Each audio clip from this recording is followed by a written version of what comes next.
NCERT Class 10 Exercise 8.1 Question number 5 Sec theta is equal to 13 upon 12 Calculate all trigonometric ratio। बाकी के जो 5 trigonometric ratio हैं हमें find करने हैं। जिन लोगों ने मेरी पुरानी वीडियो देखी है, जिसकी फर्स्ट वीडियो देखी है, इसमें मैंने बताया था कि जो ट्रिग्नोमेट्रिक रेशियो के जो साइड है प्रपोर्शन में होती हैं, उसके लिए मैंने बताया था पंडित बद्री प्रसाद हर हर बोले। पंडित बद्री प्रसाद हर हर बोले से हम क्या फाइंड कर सकते थे? ये साइन की रेशियो होते हैं परपेंडिकुलर अपॉन हाइपोटेनस, ये कॉस के होते हैं बेस अपॉन हाइपोटेनस, और ये टेन का होता है परपेंडिकुलर अपॉन बेस। हमारे पास दिया है, हमको सॉल्व करते हैं, अपन क्वेश्चन को प्रयास करेंगे। तो सेक थीटा का जो रेशियो होगा वो क्या होगा? ये कॉस का है बेस अपॉन हाइपोटेनस, पहला साइन का, दूसरा कॉस का, तीसरा टेन का। तो कॉस का जो बेस अपॉन हाइपोटेनस है, अगर हम इसको पलट देंगे तो hypotenuse upon base, hypotenuse upon base हो जाएगा। हमें गिवन में कितना दिया है? 13 अपॉन 12। तो मैं कह सकता हूँ कि हाइपोटेनस अपॉन बेस होता है, यहाँ आप लिख सकते हैं since sec theta is equal to hypotenuse upon base.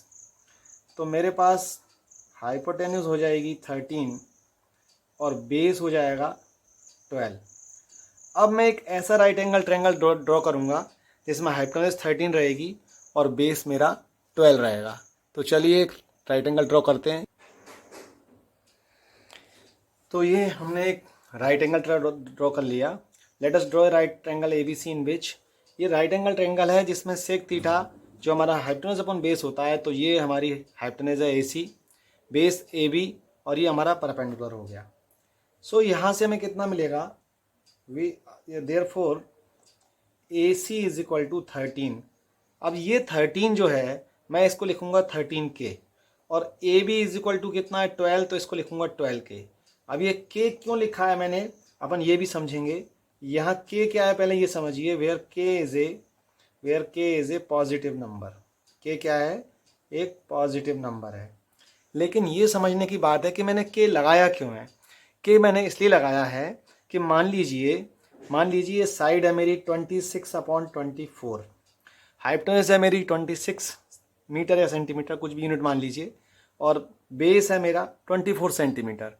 तो जब मैं इसे लोएस्ट टर्म में लाऊंगा तो 2 से कैंसिल कर दूंगा, तो 13 टाइम और 2 से 12 टाइम। तो ये इनका रेशो है, ना कि ये एक्चुअल इसकी जो वैल्यू है। तो मुझे पता नहीं है ये एक्चुअल वैल्यू है या इनका रेशो है, तो फिर मुझे क्या करना पड़ेगा? K एक पॉजिटिव इंटीजर मानना पड़ेगा। वो क्या है? K क्या है? यहाँ पर K क्या है? 2 है। यहाँ पर K क्या है? 2 से जब मैं मल्टीप्लाई करूँगा तो एक्चुअल वैल्यू बन जाएगी। तो वो K कुछ भी हो सकता है जो इसकी एक्चुअल वैल्यू को लाएगा। तो इसीलिए हम इसमें K को इंट्रोड्यूस कर रहे हैं। तो ये K बाद में कट जाएगा। तो यहाँ पर AC और AB जो हाइपोटेनस और बेस थे वो मेरे दोनों आ गए हैं। अब हमें इसमें राइट एंगल ट्रायंगल है क्योंकि, तो इसमें हम पाइथागोरस थ्योरम का यूज़ करेंगे, और जो हमारी तीसरी साइड जो बची हुई है परपेंडिकुलर, उसको फाइंड करेंगे। तो चलिए कोशिश करते हैं उसको फाइंड करने का। हम इसमें यूज़ करेंगे Pythagoras theorem. In right angle triangle ABC by Pythagoras theorem we have, Pythagoras theorem क्या कहती है कि जो हाइपोटेनस का स्क्वायर है वो इक्वल में होगा बेस का स्क्वायर प्लस परपेंडिकुलर का स्क्वायर। ये दोनों साइड आगे पीछे हो सकती हैं, इससे कोई दिक्कत नहीं है। AC की वैल्यू पुट करेंगे 13 का स्क्वायर, AB की वैल्यू पुट करेंगे 12 का स्क्वायर प्लस BC स्क्वायर। 13 का स्क्वायर हम जानते हैं 169 होता है, 12 का स्क्वायर 144 जो इस तरफ आके माइनस हो जाएगा, और यहाँ से बचेगा BC स्क्वायर। और जब मैं BC स्क्वायर की वैल्यू फाइंड करूँगा तो आप 169 में से 144 माइनस करेंगे तो 9 में से 4 गए, कितने बचेंगे? 5। 16 में से 14 जाएंगे तो 2 बचेंगे, और BC स्क्वायर से जब BC निकालूंगा तो √25, जिसका राइट आंसर आएगा 5। अब यहाँ पर मैंने क्या K नहीं लिखा है, तो यहाँ पर हमें K भी लिखना रहेगा। तो आप क्या करेंगे? 13 स्क्वायर की जगह 13K का स्क्वायर लिखेंगे, और 12K स्क्वायर की जगह 12K का स्क्वायर लिखेंगे। तो यहाँ क्या आ जाएगा? 169K स्क्वायर, 144K स्क्वायर, और ये 25K स्क्वायर, और यहाँ पर भी 25K स्क्वायर, और जब आप अंडर रूट निकालेंगे तो ये 5K आ जाएगा। ठीक है, तो ये जो मेरी वैल्यू है वो 5 हो जाएगी, 5K माने। तो ये तीनों वैल्यू हम फाइंड कर चुके हैं। अब जब हम आगे क्वेश्चन करेंगे तो ज़रूरी नहीं है हम हमेशा इसमें K लगाएं, आप समझ चुके हैं इसलिए मैं इसमें बार बार K नहीं लगाऊंगा। लेकिन जब आप फाइनली एग्जाम में करेंगे तब आप इसमें K जरूर लगाएं, तो उससे एग्जामिनर के पास आपका एक मैसेज आएगा कि आपको इसकी जो बेसिक है वो बेसिक नॉलेज आपको है। जब हम तीनों साइड इसकी मालूम कर चुके हैं तो जो बाकी 5 ट्रिग्नोमेट्रिक रेशियो हैं उन्हें फाइंड करना बहुत ईजी हो गया है। अब मैं आपको एक चीज़ और बताऊंगा यहाँ पर कि मान लीजिए आपको 13 का स्क्वायर 169 नहीं आता, 12 का स्क्वायर 144 नहीं आता, तो आप क्या करेंगे? आपको करना क्या है? आपको करना है 13 का स्क्वायर माइनस 12 का स्क्वायर। तो आप इसको ए स्क्वायर माइनस बी स्क्वायर से भी कर सकते हैं। कैसे? आप एक बार 13 में से 12 को माइनस कर दीजिए और एक बार 13 में 12 प्लस कर दीजिए। माइनस करेंगे तो 1 बचेगा, प्लस करेंगे तो 25 आएगा। देखिए 25 भी आया था यहाँ पर। तो आप ऐसे भी कर सकते हैं, जिसको ये स्क्वायर याद नहीं होते हैं या एट ए टाइम याद नहीं आते हैं उस कंडीशन। अब आप इसका 90% क्वेश्चन सॉल्व कर चुके हैं, बचा क्या है 10%। वो क्या है वो भी कर लेते हैं। सबसे पहले हम क्या करेंगे, इसको याद रखेंगे, पंडित बद्री प्रसाद हर हर बोले। इसको जरूर याद रखिएगा, पंडित बद्री प्रसाद हर बोले। अगर इसको आप दिमाग में याद कर लेंगे तो आपको बार बार लिखना नहीं पड़ेगा। आप बार बार मैं लिखूंगा तो आप देखते से ही याद हो जाएगा। सेक थीटा आपके पास है तो अब आपको निकालना है cos theta. Cos theta just opposite होता है, ये हाइपोटेनस अपॉन बेस होता है, ये बेस अपॉन हाइपोटेनस होता है। बेस अपॉन हाइपोटेनस क्या होगा? बेस क्या है हमारा यहाँ पे ए बी, और हाइपोटेनस क्या है ए सी। तो आप लिख देंगे cos theta is equal to A B कितना है 12 और ए सी है 13। अब क्योंकि के लिखा हुआ है तो के मैं यहाँ लिखूंगा, के से के कैंसिल हो जाएगा तो अल्टीमेटली आंसर आएगा 12/13। अब मुझे निकालना है साइन थीटा। साइन थीटा हो जाएगा perpendicular upon hypotenuse, perpendicular upon hypotenuse. Perpendicular क्या है मेरा? B C. हाइपोटेनस क्या है? ए सी। बी सी की वैल्यू पुट करेंगे, बी सी की वैल्यू पुट करेंगे कितनी है 5K, और ए सी की वैल्यू लिखेंगे 13K। दोनों कैंसिल आउट हो जाएगा तो साइन थीटा आएगा मेरा 5/13। कितने रेशियो हो गए? 1 2। साइन कॉस हो गया। अब 10 निकालेंगे। टेन थीटा क्या होगा? Perpendicular upon base. परपेंडिकुलर है बी सी, बेस है ए बी, बी सी की वैल्यू 5K, ए बी की 12K, कैंसिल आउट हो जाएगा 5/12। अब कौन सा बचा? कॉसेक थीटा और कॉट थीटा। कॉसेक का क्या होगा? Hypotenuse upon perpendicular. कॉट का क्या होगा? Base upon perpendicular.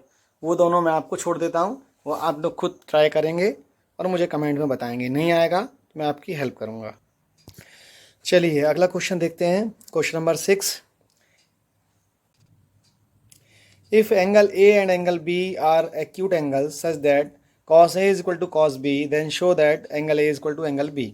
कोई एक्यूट एंगल है, दो ए और बी एक ही ट्रायंगल के अंदर, हमें प्रूव करना है कि एंगल ए और बी इक्वल है, और कंडीशन दी है कि cos A और cos B इक्वल हैं।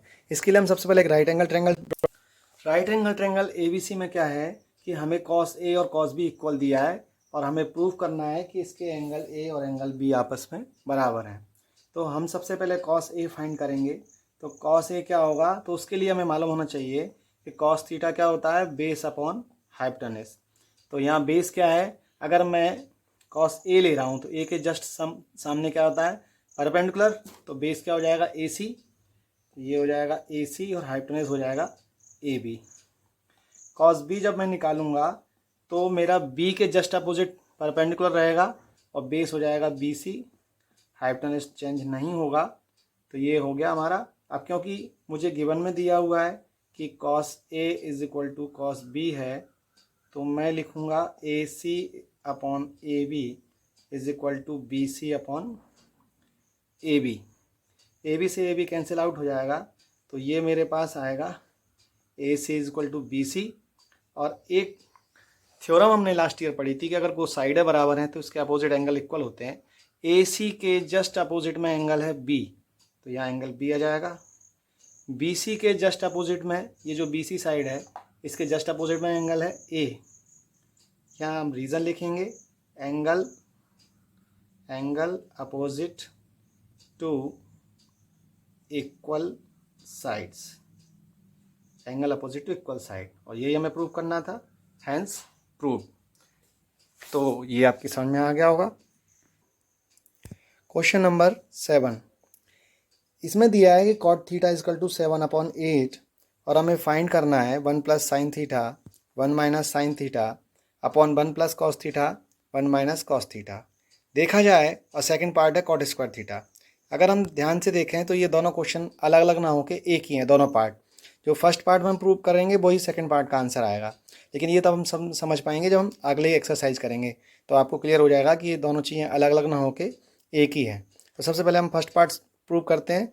तो उसके लिए हमें क्या करना पड़ेगा, एक राइट एंगल ट्रायंगल ड्रॉ करेंगे। तो अभी इसको हटा देते हैं। कॉट थीटा क्या होता है, तो कॉट थीटा का हमें जो साइडों का प्रपोर्शन होता है वो हमें मालूम होना चाहिए।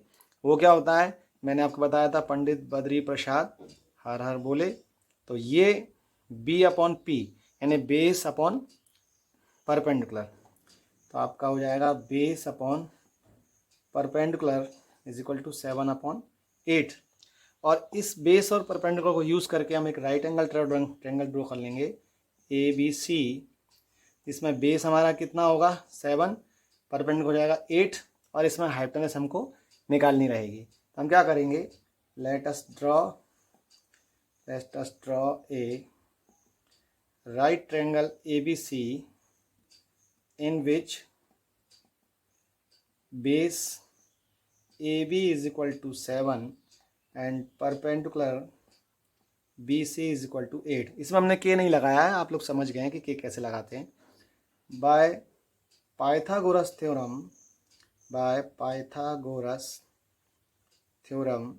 वी हैव, क्या होता है पाइथागोरस थ्योरम, कि हाइपोटेनस का square is equal to base का स्क्वायर प्लस परपेंडिकुलर का स्क्वायर। इनकी वैल्यूज पुट करेंगे। आप इसको पॉज करके वीडियो को इसको नोट डाउन कर सकते हैं, मैं इसको रफ करने वाला हूं।